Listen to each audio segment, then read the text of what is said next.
Hello and welcome to part 2 of, or segment 2 of Citizens Forum, being filmed on Tuesday, March the 12th in the Memorial Arena. Our guest in this segment is Paul Summerville. Paul was the Liberal candidate in the recent by-election in Victoria when Denise Savoie vacated her seat. Just a bit of his biography. Paul, I think I can say, was educated at some of the best universities in the world. Some, yes. Spent time working for some of the most prominent financial institutions in the world.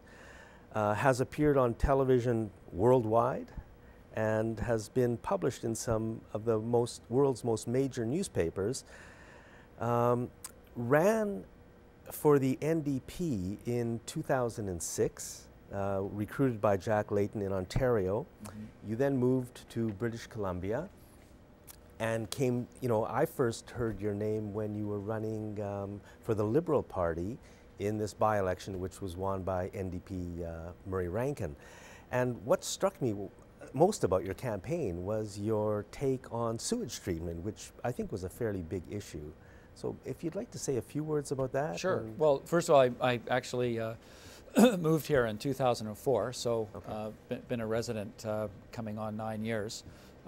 We moved from Tokyo. I was working for TD Bank running a derivatives business for them in Asia Pacific, but my wife and I decided that our son needed to finish high school in Canada. And we had lived in Toronto, and she said to me that she'd only live in Canada where it didn't snow, which I thought meant Vancouver, until I went on and found out that there's less rain in Victoria than there is in Toronto, never mind Vancouver, so we moved here. When I was asked to think about running for the Liberals in the by-election, had a long conversation with David Anderson about the sewage treatment issue, but it was actually an editorial in the Times Colonist by Green Party provincial leader Jane Sturck, who made the case that what was being proposed wasn't based in science and was potentially fiscally irresponsible. So I did my homework through the summer, and then when Denise announced that she was stepping down, I thought, and my campaign manager Kit Spence thought, that putting the sewage treatment issue forward would let us not only talk about that issue, but also the way it spoke to what Liberals believe, which is that public policy should be rooted in science and needs to be fiscally responsible. And it seemed to us, and I think there's lots of evidence, that in fact the sewage treatment plant is not necessary. There are better technologies, particularly if we're prepared to wait a while. And what really concerned me as a taxpayer here in Victoria was the open-ended financing around the sewage treatment plant. So although the federal government and the provincial governments are writing a $500 million check, every penny of cost overrun has to be borne by the city. So this is one of the largest investments in the history of the city. And I think there's a strong case to be made that it's being driven more by image.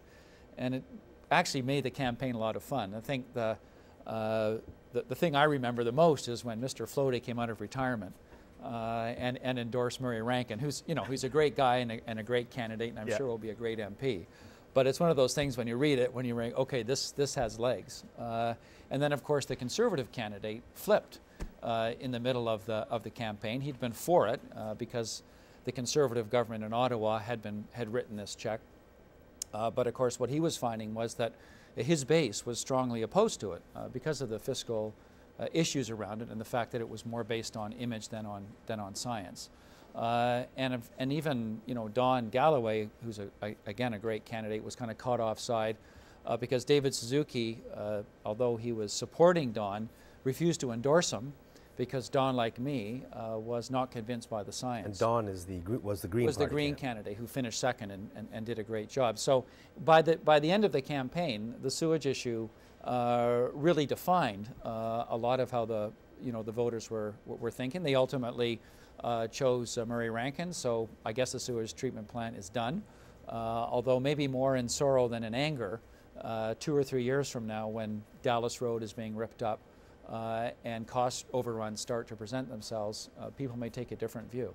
But it made the campaign very interesting. And again, for Mr. Floaty to come out of retirement and endorse Murray Rankin was just like the most perfect thing imaginable. So I'm sure you did at least a bit of door-to-door. And what did people think about the sewage treatment issue? Well, we knocked on about, I guess about 5,000 doors in the case of the campaign. I can't remember the numbers now. And I guess we spoke to 1,000, 2,000 people. And there was a very small group and very passionate who believed strongly that the sewage treatment plant had to be done, that it was a black eye for Victoria. Some of them were conversant with the science, others weren't, and those were people that you didn't spend a whole lot of time talking on the doorstep. What the narrative that emerged as we talked was the potential impact on taxes for homeowners. And I believe very strongly that we need to tax and regulate the economy in a way that we invest intelligently in infrastructure. I wrote actually an ed-op piece in the Times Colonist just before the referendum on the Johnson Street Bridge. I feel very strongly that we needed to have that bridge. And of course there was, many people had a different view. Including myself. But when it came to sewage, I think people felt that because there wasn't clear scientific evidence that this made any sense, the risk is that this is going to push up their taxes anywhere from $200 to $400 a year, and that's a very conservative estimate. But what also became clear is it was also going to hit small businesses. And so it went from a conversation about a value statement over science to it being kind of shoved down the throat of Victoria taxpayers, and then, wow, we're going to be, on the hook. Why do we have to do this? So it had a real life for itself, and it made for a very lively conversation on the doorstep.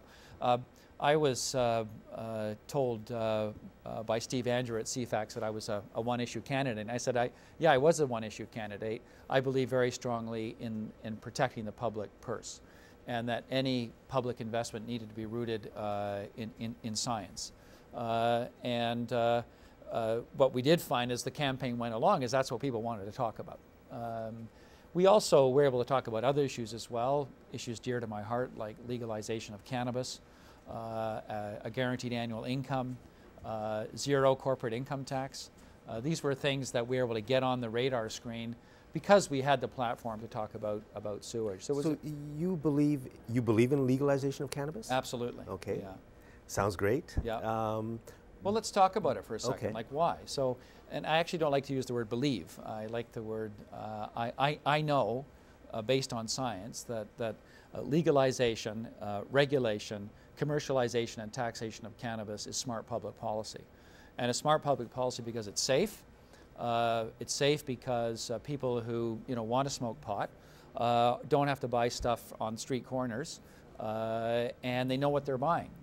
So it's just like going to buy a pharmaceutical product or tobacco. You're buying it in a regulated environment instead of something that is made by somebody on their kitchen table and you don't know what's in it. There's a lot of evidence medically that it with moderate use, there's no addiction issues and there's no bigger health issues. But the other thing is that instead of putting people in jail and instead of frightening people, by commercializing marijuana, you can tax it. We raise Canada about $7 to $8 billion a year from tobacco taxation. And it's estimated that marijuana would be about $5 to $6 billion. In BC alone, it would be about $1.5 to $2 billion. As I like to say to students, that would mean that we could send every post-secondary student to school for free. And all they have to do is smoke more dope. Or you. And me, yeah. One of the things I found extraordinary was on Friday afternoons when I was knocking on doors. I would say good 5 to 10% of the doors that opened, there was a certain odor that came out that told me that something was being consumed. So legalization of marijuana is good public policy. And plus, I'll just add one more thing to it, which is it takes money away from the drug gangs and the underworld. Well, instead of funding criminals, you fund the education system, you fund the healthcare system. So it's a slam dunk. It's like a carbon tax. If you want to change the structure of the economy and you want to reduce fossil fuels, and you want to encourage the creation of green technologies, then you want to tax carbon. Again, it's good public policy. So if you go back to the conversation about sewage, we felt very strongly that the position we were taking on the sewage treatment plant was good public policy. And I think that's what resonated with people, and that's what made the campaign, by-elections sometimes aren't that interesting because they're not framed by that national narrative, but I think we had a lot of fun because we were able to talk not only about an issue that has a lot of metaphors that the media could have fun with, and Mr. Floaty coming out of retirement, but it also let us talk about what is good public policy. How do you design policy that's intelligent and is ultimately good for the community and for the individual. Then you mentioned, I think, a guaranteed annual income? Well, that's right. Guaranteed annual income was actually proposed by Milton Friedman, who's one of the most right-wing conservative economists, and had a huge impact on things like deregulating financial markets and markets in total. And he made the simple point that you can do it two ways. Either you can say to people, hopefully your kids will take care of you when you get old because the state's not going to.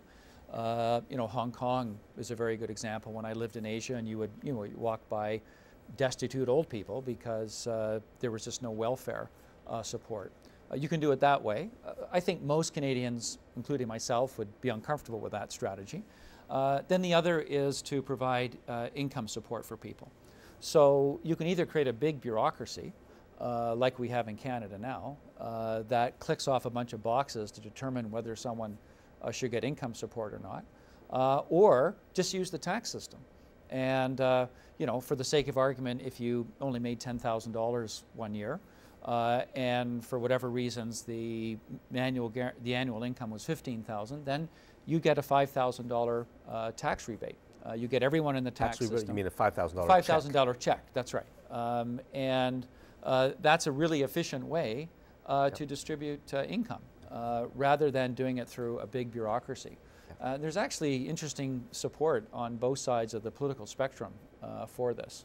And again, this goes back to the question of effective public policy. What makes sense? Efficient delivery. So of those two things, are they now federal Liberal Party policy, legalization of marijuana and guaranteed annual income?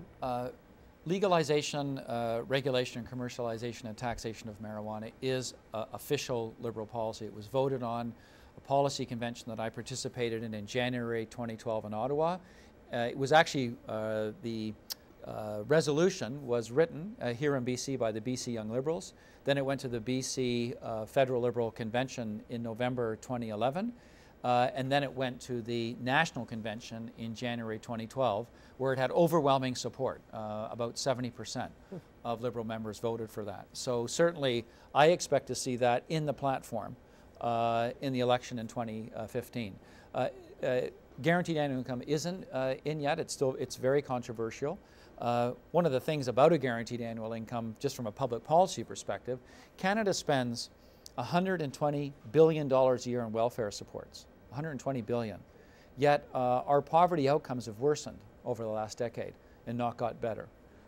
So there's a conversation not only occurring in the Liberal Party but in other parties as well about a guaranteed annual income. But the legalization is official Liberal policy. Let's move on to the ongoing federal Liberal leadership campaign that's taking place right now. You said you support Joyce Murray. Yes. One of, I think, 8 or 9 candidates? There were 9. I think there's 8 now. One has dropped out. And well, why don't you explain what her main, or one of her main positions is that at least is different from everyone else's, and the importance of it? Well, first of all, just to step back, my support for Joyce is not just rooted in one policy difference, which is her call for cooperation in order to get rid of Stephen Harper and the Conservatives. Maybe you can just explain what that means. In 2015? A lot of people don't know. Yeah, I will. But just start off by saying that, Joyce built a large business, so she understands the importance of the economy. She was a provincial Liberal cabinet minister in the environment, so she understands how politics works. She's, I think, a two-time winner in her seat in Vancouver. So this is an experienced business person and politician, very polished, very thoughtful. Among other things, including legalization of cannabis, she staked out a position all on her own on cooperation. And cooperation does not mean merger. What cooperation means is that there's a subset of ridings in Canada, about 55 ridings, where the progressive parties divide the vote to such an extent that the Conservatives win with about 35 or 36% of the total vote. What she is saying is that if she becomes leader, she will give the local riding associations, she won't mandate this, but she will give the local riding associations the opportunity to work with the riding associations for the Greens and the NDP to have a nomination where only one candidate is picked from the three parties. So there would be an open nomination process in order to run a progressive candidate against the Conservative. So for example, in the case of Calgary Centre, had the Greens and the NDP and the Liberals run, we would have a progressive candidate now representing Calgary Centre instead of the very right-wing Conservative politician who won.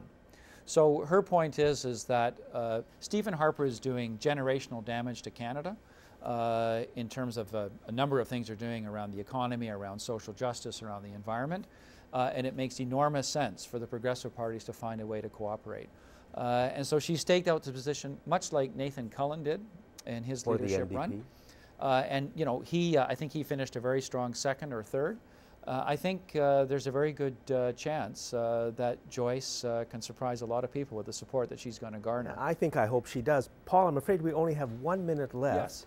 Why don't you say a few words about the economy from your point of view? Well, I think we're in a recession here in British Columbia right now. We have the worst property market in 30 years here in Victoria.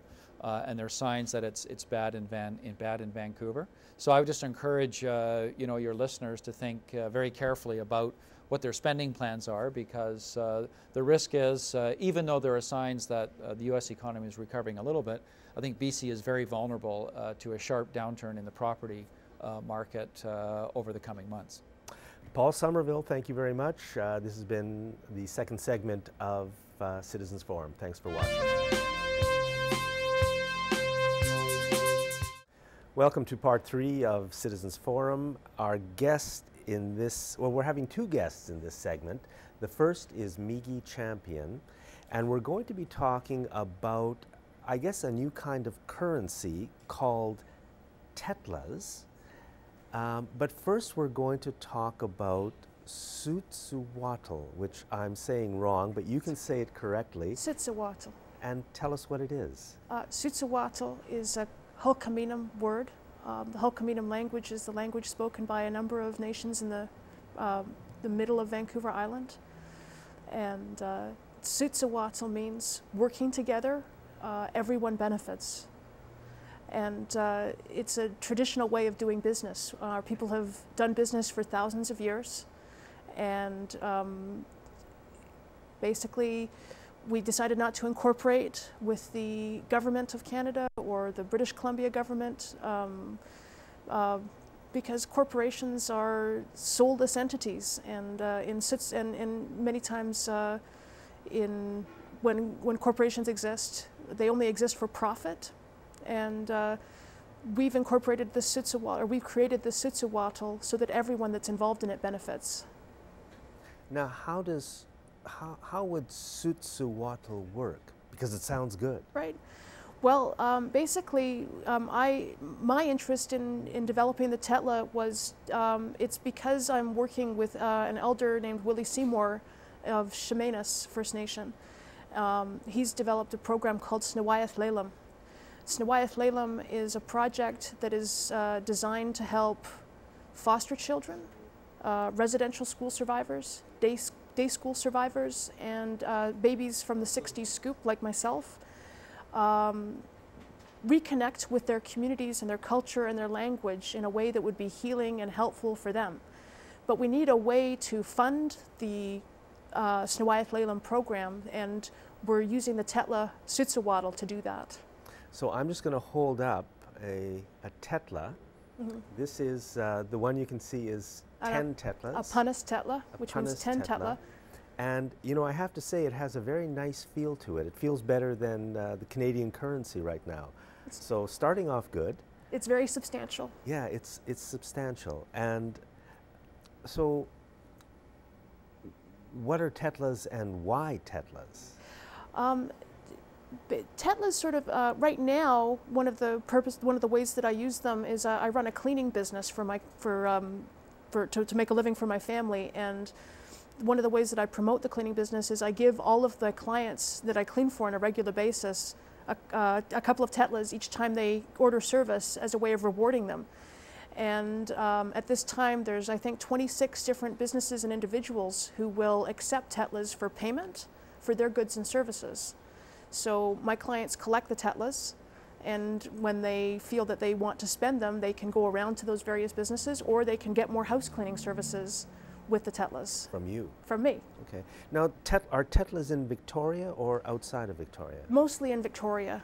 Okay. And we've actually worked with some of the people in the Let's barter system, which is a community-based barter system that's been in place for years and years and years. And many of the Let's people will allow interchange of Tetlas, and the Let's barter system uses green dollars. So there's actually two alternative currencies in Victoria presently. There's the Tetlas and the Let's barter system, green dollars. So are you the only one producing these and handing them out, or are there other ways to get them? There's a number of ways to get Tetlas. One of the ways is people can come to us and they can offer to give their product or their service to earn Tetlas. And they can do that as a donation to Snowiath Leyland, which is one of the main reasons that people are participating in the program, is they recognize the value of the work that Willie Seymour is doing in reconnecting people from foster care and daycare and the residential schools back to their communities in a way that's healing and helpful for them. So what are some of the businesses that, or what are some of the products that, if I get some, can I buy Tetlas as a contribution? No, you can't buy Tetlas. You can earn Tetlas. Basically, what I tell people if they want to participate is that you have to do two things to participate in the Tetla economy. First is you have to have something to offer for Tetlas, and it's important that when you earn Tetlas, there's something that you want or you value that's in the Tetla economy already. So, do you like fishing? No. No. Would you like house cleaning services? Yes. Okay. So so you've got a place to spend Tetlas for house cleaning services. So what you do is find something that you have to offer. You could babysit. You could walk dogs. You could be available for. We've got somebody who does construction. A journeyman carpenter participates. We've got, there's a bed and breakfast in Powell River that will accept payments in Tetlas, 100%. People that participate in the Tetla economy can offer to accept 100% for the cost of whatever, or they can accept a partial amount for, so say maybe 10 or 20%. But what if I would like to help, and names are a big problem for me. They go in one ear and out the other. But the gentleman who is doing this good work, Willie Seymour. Willie Seymour. Yes. What if I would like to donate some money to help him and purchase some Tetlas? Can I do that? I hadn't thought of that, but I guess it's something that I'd take back to them. I guess we could, but so far we haven't pursued that. Yeah. So your people who are watching this are going to see your website under your name. I think it's tetla.org. Tetla.org. Okay. All they have to do is keep in touch and have a look at what's going on with the Tetla economy, and maybe in the not too distant future, They can buy some Tetlas, but at this point in time, if anybody wants to join, is it open for people who want to contribute something? Absolutely. If you want to contribute your time, if you want to contribute, like a lot of the people in our communities, they don't have money to contribute, but they have artwork. For instance, this is one of the other things that the Tetla Sutsuwatl is doing is community microlending. And this scarf is actually payments for the interest on a microloan that we did to Kathleen Thomas, who's starting a clothing business. And she's borrowed some money from us, and she'll be paying it back, and she's paid for the interest with these scarves. So that's the other thing that that's the other end of how the Tetla economy works. Well, to me it all sounds very good. I think, I mean, our current monetary system has a lot of problems. Yes. I think we should be looking into other things. To me, Tetlas sound like a good idea. They seem to be you seem to be trying to do a nice thing for a good cause. We're just trying to promote local businesses and Indigenous entrepreneurs. And by doing so, we're hoping that we can also increase the strength of the Snowiath Lalum program. And we started off a little by talking about Sutsuwatl. And maybe you can just say a few more words about that. We've only got 30 seconds left. So. Sutsuwatl is a concept that means working together and everyone benefits. Our people believe that when you do work, that everyone involved should benefit in some way. And that's not a business model that's, I don't mean to be critical I don't want to be disrespectful, but it's a traditional Coast Salish value, and we're trying to promote that as a part of, I guess, revitalizing and strengthening our traditional. Working together, everyone benefits. I like that theme a lot more than the theme of, I want all the profit and give it all to me. We're out of time. I'm sorry. Thank you very much, Meaghie Champion. And next, we're going to be talking about Idle No More.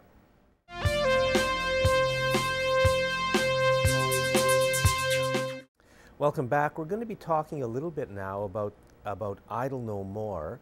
Our first guest on this topic is Christine Brett, who's affiliated with the Idle No More movement. And Christine, maybe you can just tell us, I think you're long into a hunger strike that you're doing on the grounds of the legislature, did you say?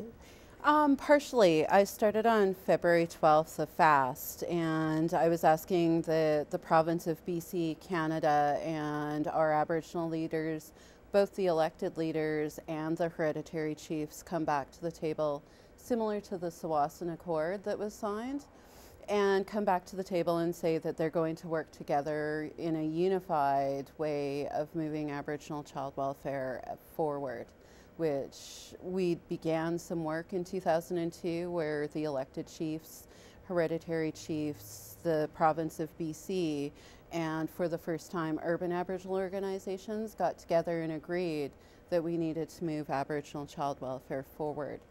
So the province had agreed to create Aboriginal authorities similar to the health authorities that they have in healthcare now, to split up the province and allow Aboriginal people with both on-reserve and off-reserve urban agencies the ability to create boards which would then divide the money to Aboriginal services to ensure that our fair funding formulas brought our Aboriginal service dollars up to equal the amount of kids in care. Currently there's 50% of the kids in foster care in BC that are Aboriginal, but yet Aboriginal services only get approximately 1% of service delivery dollars across the province.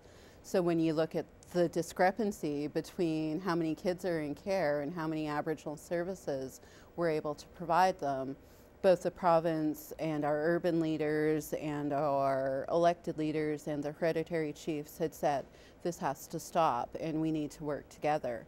In 2007, the Joint Council, the Assembly of First Nations, UBCIC, and First Nations Summit pulled their support, and all those years of work went down the drain, and we have not created something comparable to be able to bring that back. So I'm saying my hunger strike started, or I guess it's more of a fast, a cultural fast, because I am drinking broths and water and tea, that I said, we need to come back to the table, and you made some promises, and I was there to witness that work, and I don't know if anyone else has stood up and said, you made these promises, you've broke these promises, you've never torn that system apart, and you've never come back to the table and said, this is how we're going to recreate it.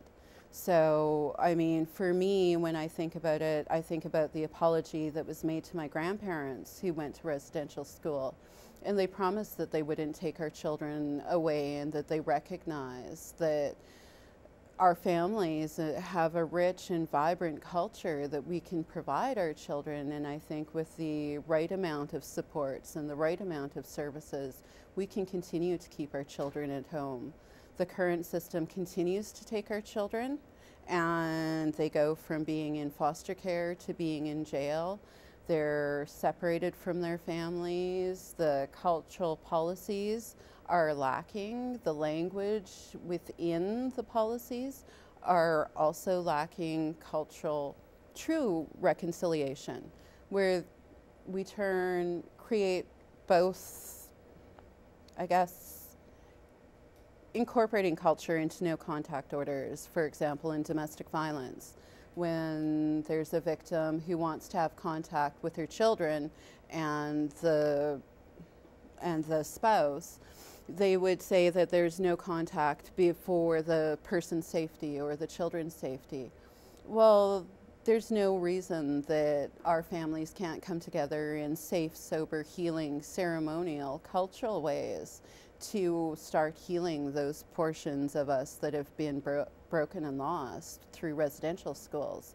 So we need to be able to accept that there's certain laws that protect our safety and the safety of others, but allow Canada to come in and incorporate those cultural exceptions into no contact orders, into family court orders, where there's a non-Aboriginal and an Aboriginal person, and the one parent wants to have special accommodations to take their child to a Sundance or to a different ceremony. I mean, if there was a no contact order between two... Christine, I'm afraid we're out of time. Yeah, I'm okay. so sorry, because I mean, I think it's such an important part of what should be happening in Canada.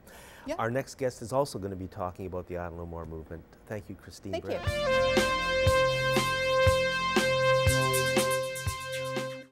Our last guest this week is Donna Ambers, and we're going to be talking about reconciliation.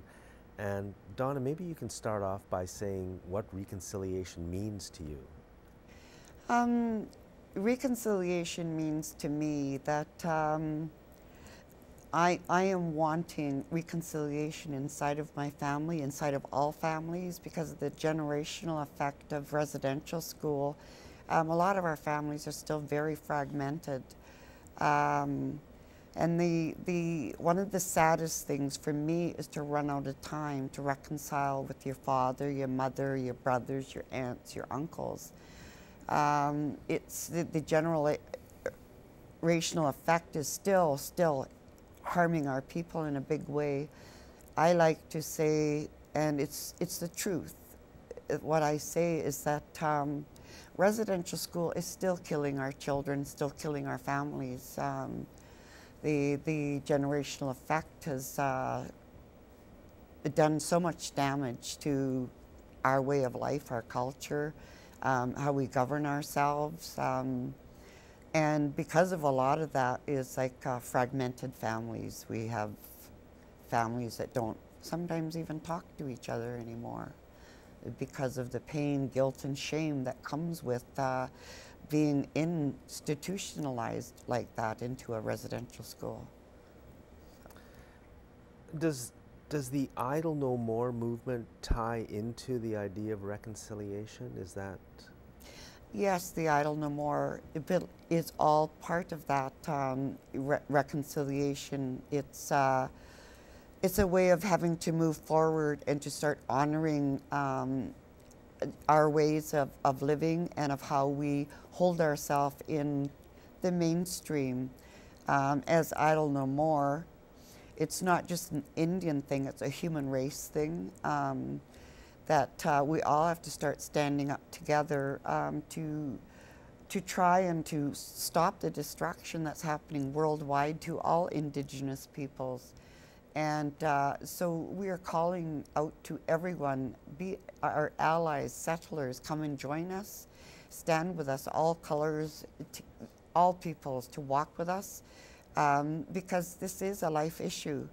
And as far as Idle No More, I believe that it's a lifelong term thing that we have to walk with. It's not a, you know, we'll do this till this happens or anything like that. We have to move forward, and it has to be a way of life. We have to join with the people in Peru whose lands are being taken away. They're being bulldozed over. And we need to be worldwide, and it is happening worldwide. We have Colombia just did a thing. They have their own struggles, but they took their time out to do a support action for Idle No More. And so it's a worldwide thing. And Idle No More, we're not going anywhere. We're here for the long haul. So Donna, we've only got a few seconds left, but this is March 12th. Idle No More is still active, but we're not hearing about it in the media. Is there a website people can go to? Yes, if you go on to the internet and just type in Idle No More, you'll be brought to a lot of Idle No More sites. There are quite a few of them, and you can get information there, as well as dates on events as they're coming up. We have events planned all the way up to June and September next year. So, you know, and we have the concept of Idle No More is a grassroots level. So we don't have a leader or somebody that stands before us and says, so it's up to us as individuals to pull an event together. Donna, I'm afraid we're out of time. Google Idle No More, and thank you for watching Citizens Forum. Bye-bye.